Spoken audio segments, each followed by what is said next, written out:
Sa paglipas nga po ng panahon, ay tila naubos at halos wala nang mapisil sa mga susunod sa yapak ng mga makasaysayang magigiting nating mandirigma. Sa panahon natin ngayon, ay tila napaglipasan na ang mga magigiting nating mandirigma pagdating sa mundo ng boxing sa Pilipinas. Mga nagbigay karangalan sa bansang Pilipinas na hinding-hindi malilimutan ng kahit na sino man. Kasabay ng kanilang paglipas ay may mga bagong usbong na mga Pilipinong mandirigma na bagong magbibigay karangalan at bagong boksingerong makikilala na nagmula sa bansang Pilipinas. Sa dami nga pong Pinoy na mahuhusay at may talentong boksingero dito sa ating bansa, ay ilan lang at hindi nga po lahat ay nabibigyan ng pagkakataon na umangat at makilala sa larangang ito. Mga magigiting na boksingero na minsan nang nakipagbasagan ng muka upang ipakita ang tunay na lakas ng isang Pilipinong mandirigma at makapagbigay ng karangalan dito sa ating bansa. Isa na nga po dito mga idol, ang bagong usbong na undefeated na boksingerong mula sa Carcar, Cebu City at tinaguriang Cebuano assassin ng Philippine boxing na si Raymart Tagakanaw na nangangampanya ngayon sa Super Flyweight Division. May malinis na kartadang 7 panalo at 6 dito ay talaga namang pinabagsak niya gamit ang kanyang mabibigat na kamao o may 85.71% knockout ratio. March 7, 2022 nang simulang pasukin nito ang professional boxing at dito ay una niyang nakasagupa ang kapwa Pinoy na boksingerong si Henry Flor, kung saan ay winasak ni Raymart Tagakanaw ang kalaban sa pangatlong round ng kanilang sagupaan sa pamamagitan ng mabibigat na bira sa katawan at ulo ng kalaban. Naghahanap sila ng and oh my goodness, he's down. And this could be it. He's not looking good. He is not looking good.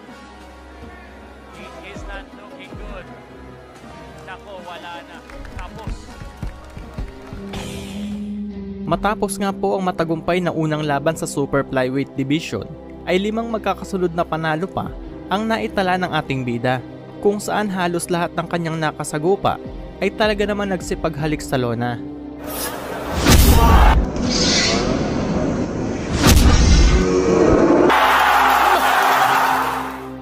At ang huling naging laban nga po nito mga idol ay nito lamang nakaraang November 4, 2023, kung saan ay nakasagupa nito ang kapwa Pinoy ulit na si Jason Mopon. Halina't ating balikan mga idol ang huling naging laban ng ating bida na si Raymart Tagakanaw.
Dito ay muli na namang nagwagi ang ating bida via knockout kontra Mopon.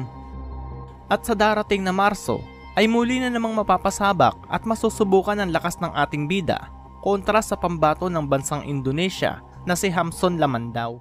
Ating pambato, ang tubong Misamis Oriental, ang tinuguriang blade ng Philippine boxing dahil sa matatalim at lakas ng mga kamao nito.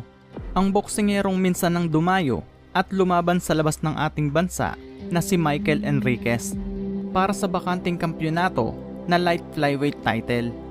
Dumayo sa Macau, China ang pambato natin si Michael Enriquez para makasagupa ang malahalimaw daw at tigasing pambato ng bansang Indonesia na si Oscar Raknapa.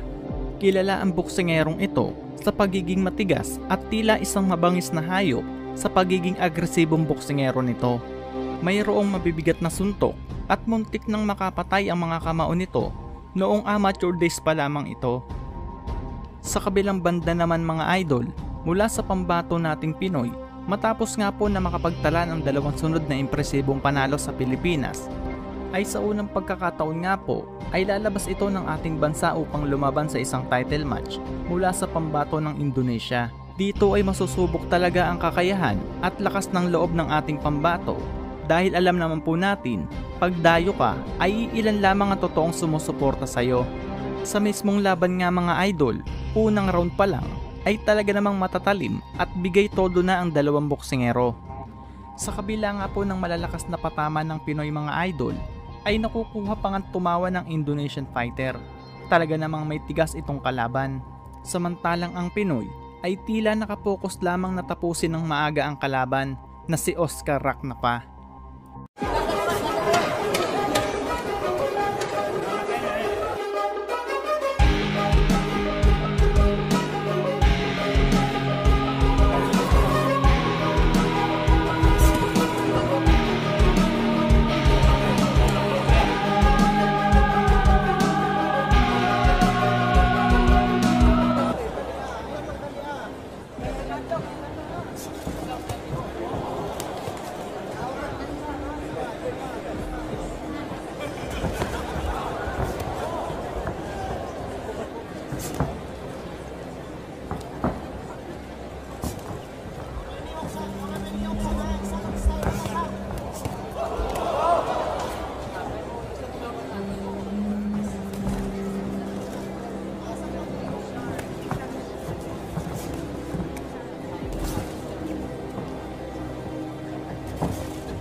Sa kabila nga po ng malalakas na patama ng Pinoy mga idol, ay nakukuha pa nga tumawa ng Indonesian fighter.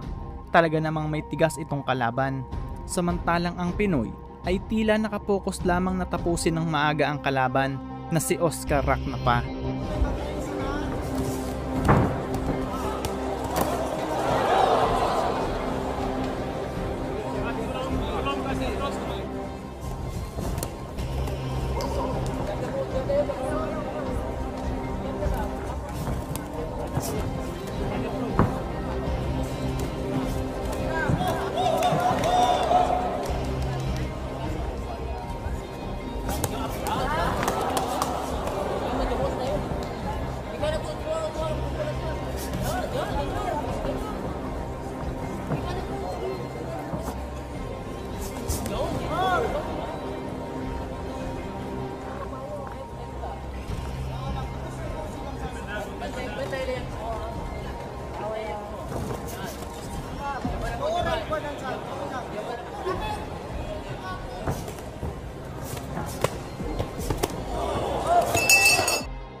Sa pagsapit naman ng pangatlo at pang-apat na round mga idol, ay nagsimula na nga pong mamaga ang kanang mata ng Indonesian fighter.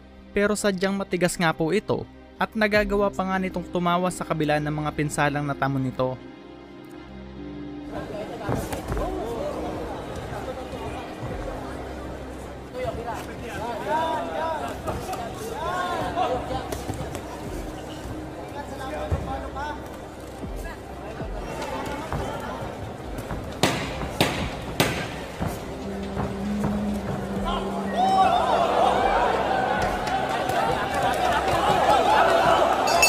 5.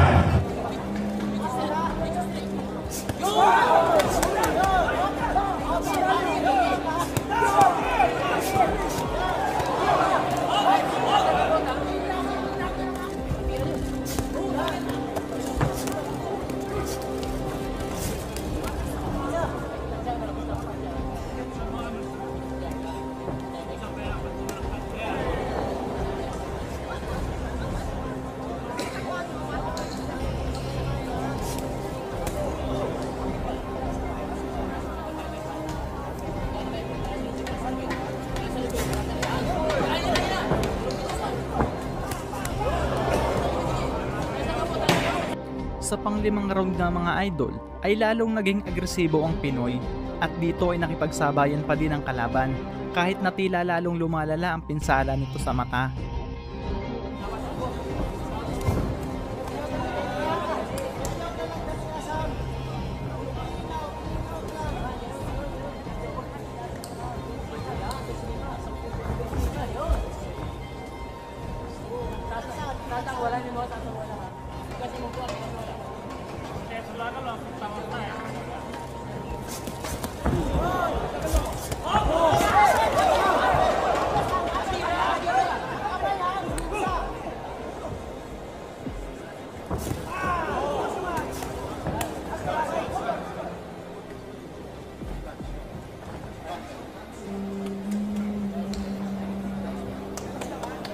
The referee has cause for the doctor to examine. Once again, this is done to protect the boxer. The referee must at all times consider the boxer's health, wealth and well-being.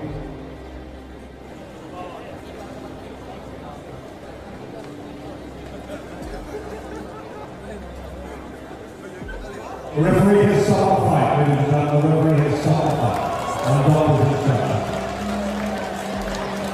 Ladies and gentlemen, I'd like to call up the Genesis Entertainment Director. Dito ay wagi nga po ang ating pambato via technical knockout sa panglimang round kung saan matapos nga pong hindi payagan ng doktor na magpatuloy sa laban si Oscar Raknapa na pambato ng Indonesia dahil sa lala nga po ng pinsala nito sa mata. At ito nga mga idol, ang unang titulo ni Michael Enriquez at unang panalo sa labas ng ating bansa.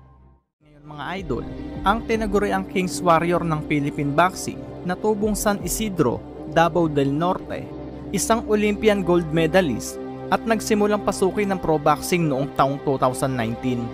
At may kasalukuyang malinis pa na kartadang 16 na panalo at siyam dito ay tinapos sa pamamagitan ng knockout. Ito'y walang iba kundi si Charlie Coronel Suarez na nangangampanya ngayon sa Super Featherweight Division. Pinoy na may kakaibang lakas sa mga kamao na kung tamaan talaga ang kalaban ay talaga naman titiklop at may pagkakalagyan. Kaya sa bidyong ito mga idol ay ating babalikan ng isa sa mga naging laban ng ating kababayan kontra sa undefeated din na pambato ng bansang Australia na si Paul Fleming noong March 15, 2023. Isang boksingero na may malawak na karanasan kaysa sa ating kababayan na may kartadang 28 panalo, 18 ay tinapos sa pamamagitan ng knockout at may isang tabla. Ang laban nga na ito mga idol ay para sa mga titulong IBF at IBO Intercontinental Super Featherweight title, WBA Oceania Super Featherweight title at WBC Asian Boxing Council Super Featherweight title. Isang napakagandang pagkakataon para sa ating kababayan. Kaya naman, lubusang pinaghandaan ng matinding bakbakan na ito. Halina't ating silipin mga idol ang umaatikabong bakbakan ng dalawang undefeated ng Super Featherweight Division. Iwas sabay subok. Iwas. Yan, yung foot try mo umiiwas. Sena, stay on the block. Don't cross over. Come on, put that work. Work now. Work.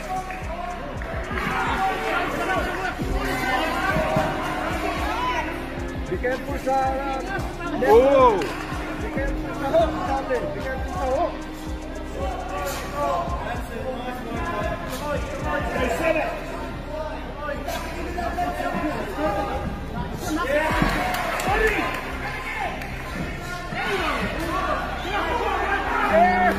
Yeah.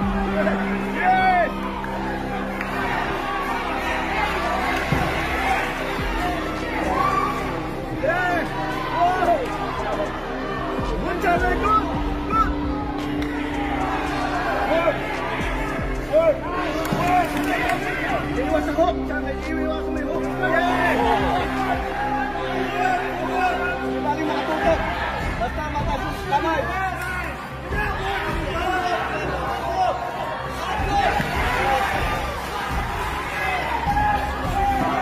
Iwas sa hook, Charlie. Iwas.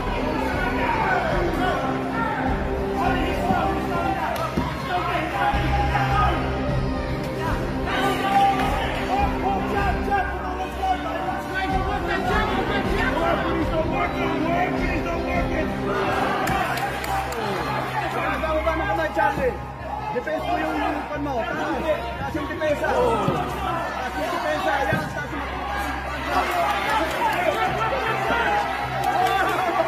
Good Charlie. Good one, yes! One more, Charlie. One more. One more. Yes! Yes! Got it, Charlie. Now, move. Nicely move. Got it.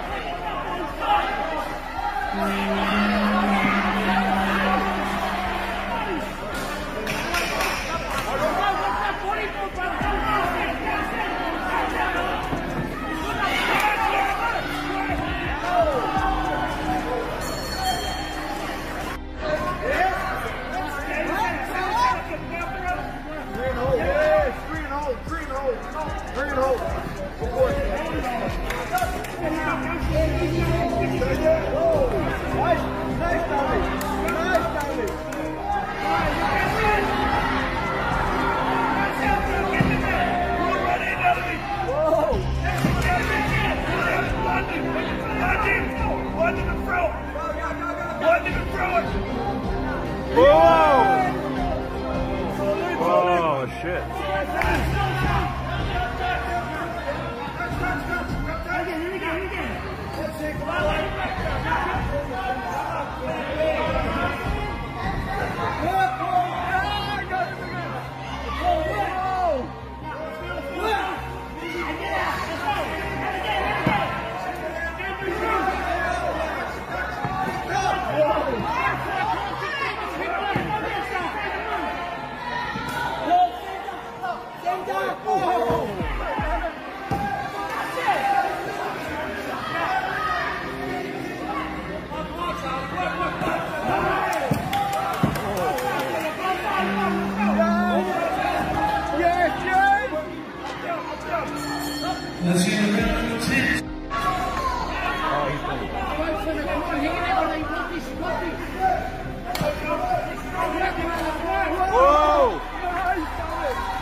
Bagamat umabot hanggang sukdulan at huling round ng laban, ay nagawa pa din ng Pinoy na wasakin at pabagsakin ng ilang beses ang undefeated na Australiano at hanggang sa maawa na ang third man in the ring para magpasya na itigil na ang laban.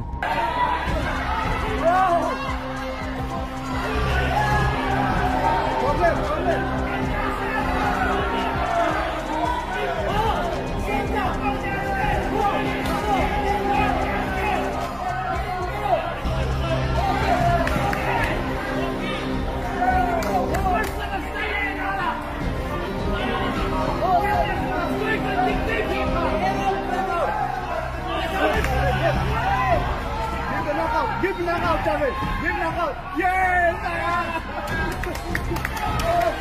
Come on, Charlie.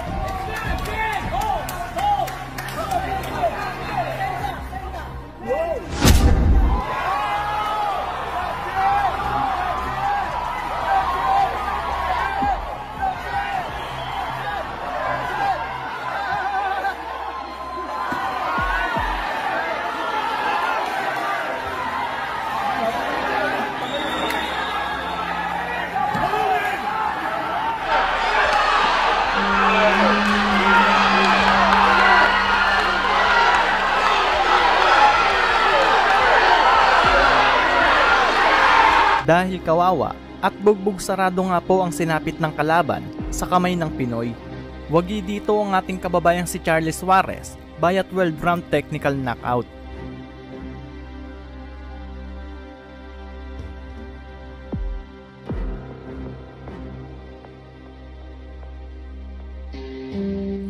At ang huling naging laban nga po ng Pinoy Undefeated ay noong August 26, 2023 kontra kay Johan Vasquez Florentino ng Dominican Republic, at dito ay waging muli ang ating kababayan via unanimous decision. Maraming salamat po mga idol sa inyong suporta, at kung nagustuhan nyo ang video natin ngayon, huwag mo sanang kalimutan mag-like, subscribe at pag-hit ng bell button para updated kayo sa susunod pa nating video. Maraming salamat po at God bless.